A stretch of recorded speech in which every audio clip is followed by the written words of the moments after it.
قرآن نے کہا ہے ما اصاب من مصیبت الا باذن اللہ، کوئی مصیبت نہیں آتی سوائے اللہ کی مرضی کے، اللہ کی اجازت سے ہی آتی ہے۔ ومن یؤمن باللہ یہدی قلبہ، جس نے اللہ پہ ایمان رکھا وہ اس کے دل کو ہدایت دے دے گا، رائٹ؟ تو یہ ایک طرف بات کی ہے۔ پھر دوسری طرف کہا ہے کہ تم پر جو بھی مصیبت آئی فمن انفسکم، وہ تمہاری اپنی وجہ سے آئی۔ تو دو متضاد باتیں کی جا رہی ہیں۔ ایک کہا جا رہا ہے جو مصیبت آتی ہے اللہ کی طرف سے آتی ہے، دوسری طرف کہا جا رہا ہے جو مصیبت آئی تمہاری وجہ سے آئی، تمہاری اپنی وجہ سے آئی۔ لیکن قرآن کی باتوں کو سیاق سے سمجھے بغیر بات لگتا ہے متضاد ہو رہی ہے۔ سیاق سمجھ میں آ جائے تو بات سمجھ میں آ جاتی ہے۔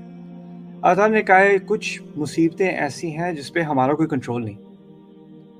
کچھ مصیبتیں ہیں جیسے موسم ہے، طوفان آ گیا، طوفان پہ انسان کا کوئی کنٹرول نہیں۔ آپ گاڑی ٹریفک میں چلا رہے ہیں، آپ سارے قوانین کا اہتمام کر کے اسپیڈ لمٹ کے اندر، لین کے اندر چلا رہے ہیں، کسی ٹرک نے پھر بھی آپ کو آ کے مار دیا، اس میں آپ کا کوئی کنٹرول نہیں تھا، ٹھیک ہے نا؟ آپ اچھی بھلی اپنی جاب کر رہے ہیں، آپ دیانتی سے کام کر رہے ہیں، لیکن آپ کی جاب پھر بھی وہ کینسل ہو جاتی ہے، آپ کو فائر کر دیا جاتا ہے، اس میں آپ کی کوئی غلطی نہیں تھی۔ کچھ چیزوں میں کچھ مصیبتیں ایسی ہوتی ہیں جس میں آپ کا سرے سے کوئی عمل دخل نہیں ہوتا، لیکن وہ آپ پر آ جاتی ہیں۔ جیسے کسی کا برتھ ڈیفیکٹ ہوتا ہے، یا کسی کی پریگننسی فیل ہو جاتی ہے، مس کیریج ہو جاتی ہے، اور چیزیں ہو جاتی ہیں دنیا میں صحت کے حساب سے، فیملی لائف کے حساب سے ہو جاتی ہیں جو ہمارے کنٹرول سے باہر ہیں۔ ان مصیبتوں کے بارے میں اللہ تعالیٰ نے کہا ہے کہ تم پہ جو بھی مصیبت آئی وہ اللہ تعالیٰ کی طرف سے آئی، اور یہ تمہیں ہی ٹارگٹ کرنی تھی۔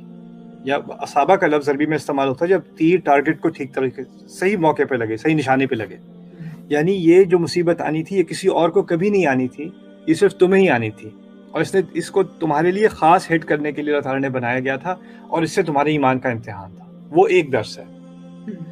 دوسری جگہ جو بات ہو رہی ہے وہ یہ ہے کہ جب مسلمانوں نے خود کوئی غلطی کی اور اپنی غلطی کی وجہ سے ان پر مصیبتیں آئیں، جیسے فرض کریں میں اسپیڈ کر رہا ہوں ہائی وے پہ، وہ بھی ہائی وے کی مثال ہو رہی تھی، میں اسپیڈ کر رہا ہوں، پھر اب ایکسیڈنٹ ہو گیا، تو پھر میں کہہ رہا ہوں یا اللہ تعالیٰ پتہ نہیں کیا امتحان لے رہا ہے میرا پتہ نہیں کس چیز کی سزا مل رہی ہے مجھے۔ یا کوئی روز مٹھائیاں اور ڈونٹس اور چاکلیٹ اور سوڈا اور پیے جا رہا ہے، پھر اس کا جو ہے وہ کولیسٹرول بڑھ گیا، بلڈ شوگر بڑھ گیا، پھر 10 سال بعد جا کے ڈائبٹیز ہو گیا، ہارٹ کنڈیشن ہو گئی، پتہ نہیں اللہ کس چیز کا امتحان لے رہا ہے میرا، پتہ نہیں کس چیز کی سزا مل رہی ہے مجھے۔ بھائی تمہیں یہ ڈونٹ کھانے کی سزا مل رہی ہے۔ پھر ان موقعوں پر اللہ تعالیٰ نے کیا بات کہی ہے